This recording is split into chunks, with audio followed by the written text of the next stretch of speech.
안녕하세요. 5월 8일 어린이 조선일보 NI 지면 해설 강의를 맡은 안예진 기자입니다. 그럼 오늘도 4면부터 해설 강의 시작해 보도록 하겠습니다. 오늘 4면의 제목은요. 전라남도 작은 섬 안마도 꽃사슴이 점령했대요 입니다. 과연 어떻게 이 안마도라는 섬을 꽃사슴이 점령했는지 함께 기사 읽어보도록 하겠습니다. 전라남도의 작은 섬 안마도에는 사람보다 더 많이 살고 있는 동물이 있어요. 우리 먼저 전라남도의 작은 섬 안마도가 어디에 있는지 한번 지도를 살펴볼까요?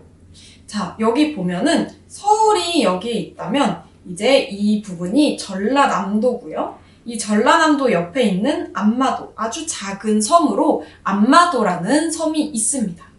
그런데 이 섬에 사람보다도 더 많이 살고 있는 동물이 있다고 하는데요. 바로 부드러운 갈색 털에 하얀 점이 콕콕 박혀있는 꽃사슴입니다. 우리 한번 꽃사슴이 어떻게 생겼는지 기사 사진으로 더 자세하게 살펴보도록 하겠습니다. 바로 여기 꽃사슴의 모습인데요. 이렇게 갈색 털에 하얀 점이 콕콕 박혀있죠? 이렇게 하얀 점이 박혀있는 모습이 마치 매화꽃이 박혀있는 모습 같다 라고 해서 이렇게 꽃사슴이라는 이름으로 불리게 됐습니다. 그런데 4월 27일 환경부에서 꽃사슴을 유해 야생동물로 지정할 계획이라고 밝혔어요.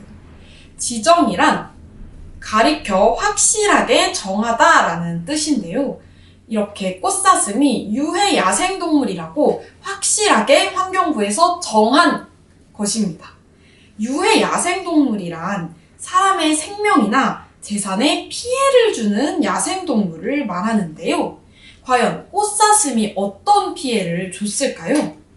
먼저 꽃사슴은 밤마다 시끄럽게 울어서 사람들의 밤잠을 설치게 하기도 했고요. 그리고 사람들이 열심히 가꾼 밭을 다 파헤쳐버려서 큰 피해를 끼치기도 했습니다. 이 관련 기사를 보면 더 자세하게 알 수 있는데요. 안마도의 경우에는 최근 5년 동안 꽃사슴에 의한 농작물 피해 규모가 1억 6천여만 원에 달한다고 해요. 그래서 꽃사슴이 파헤친 밭 때문에 1억 원이나 돈을 벌 수 없게 된 거라고 생각하시면 됩니다. 이렇게 꽃사슴이 정말 많은 피해를 끼치고 있는데요. 꽃사슴은 사실 원래 일본과 대만에서 살던 동물입니다. 우리나라에 살던 사슴과는 다른 종이었는데요. 1960년대부터 우리나라에서 들여오기 시작했습니다. 왜냐하면 이제 원래 우리나라에는 노루나 고라니 같은 토종 사슴들만 살고 있었는데요. 꽃사슴이 일본이나 대만 같은 다른 나라에서 보기 위해서 또 기르기 위해서 수입이 됐습니다. 왜냐하면 아까 봤던 것처럼 정말 귀엽고 예쁘게 생겼잖아요. 그리고 또 성격도 온순해서 동물원이나 이런 숲에서 또 혹은 공원에서 마스코트 역할을 하기도 했습니다. 그리고 뿔이 자라기도 하는데요. 수컷 꽃사슴에게 자라는 뿔, 그를 채집해가지고 키워서 팔기 위해서 이렇게 키우기도 했습니다. 그 때문에 1960년대부터 들여오기 시작했습니다.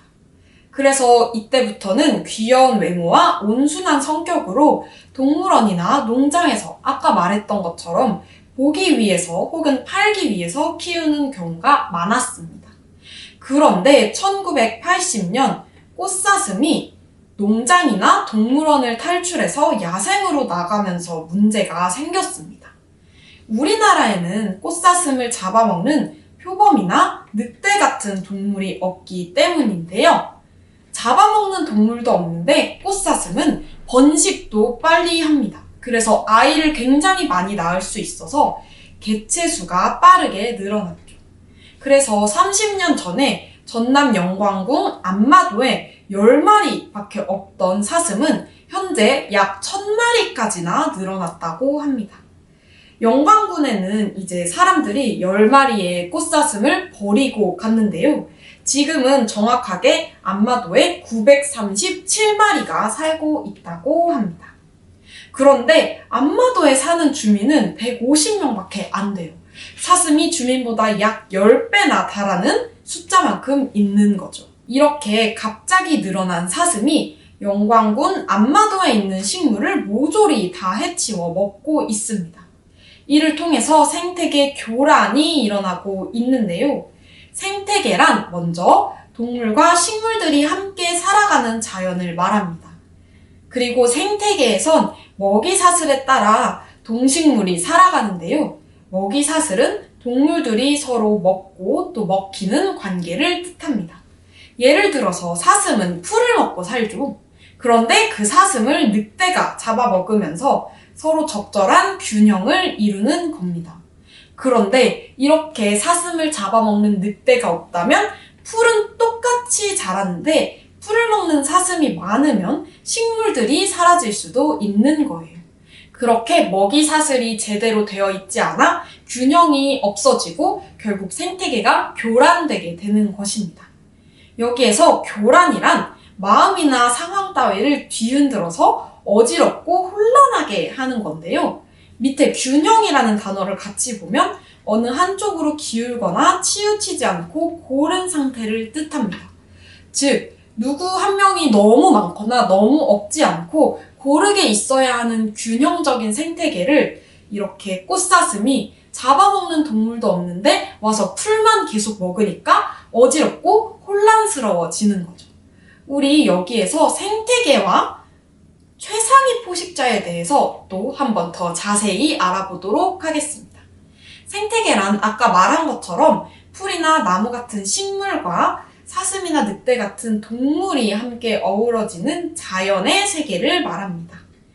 이제 생태계 안에는 아까 말한 것처럼 늑대가 사슴을 잡아먹고 사슴은 풀과 같은 식물을 먹으면서 자라는 먹이사슬이 존재하는데요.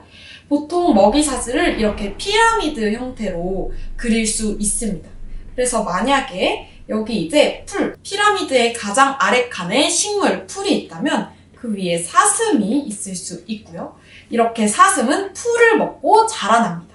그리고 그 사슴의 위에는 원래 늑대, 표범과 같은 사슴을 잡아먹을 수 있는 동물이 있어야 하는데요.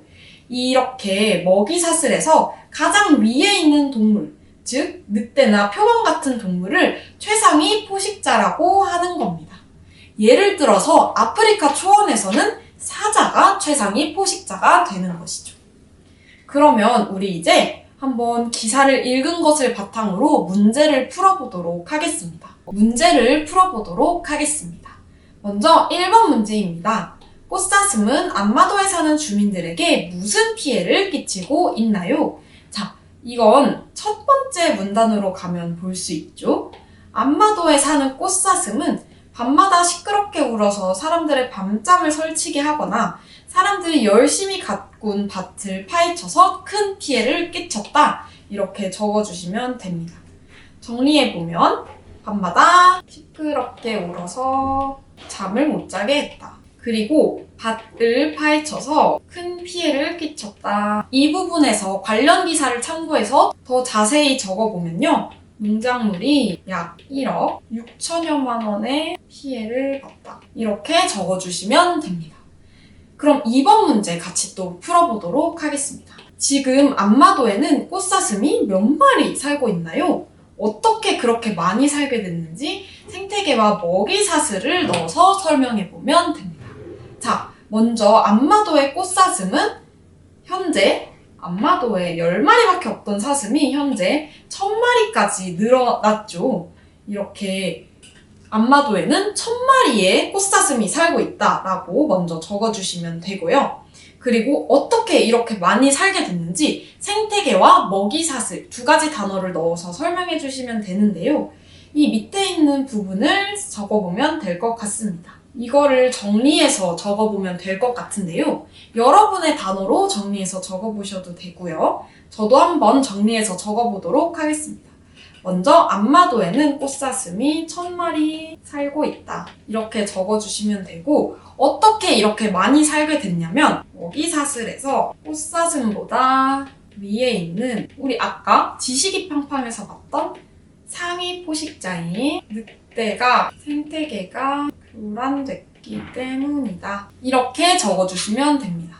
또 교란 말고도 혼란스러워졌기 때문이다. 이렇게 적어주셔도 되고요. 또 이것보다 더 자세하게 꽃사슴은 풀을 많이 먹고 자라고 그런 꽃사슴을 늑대가 잡아먹어서 생태계의 균형이 유지돼야 되는데 그런 꽃사슴을 잡아먹는 늑대가 없기 때문에 꽃사슴이 계속해서 풀을 먹게 되고 식물들도 사라질 수 있을 정도로 생태계가 교란되고 있다. 이런 것들을 작성해도 좋고요. 어떻게 이렇게 꽃사슴이 더 많이 살게 됐는지 적어주시면 됩니다.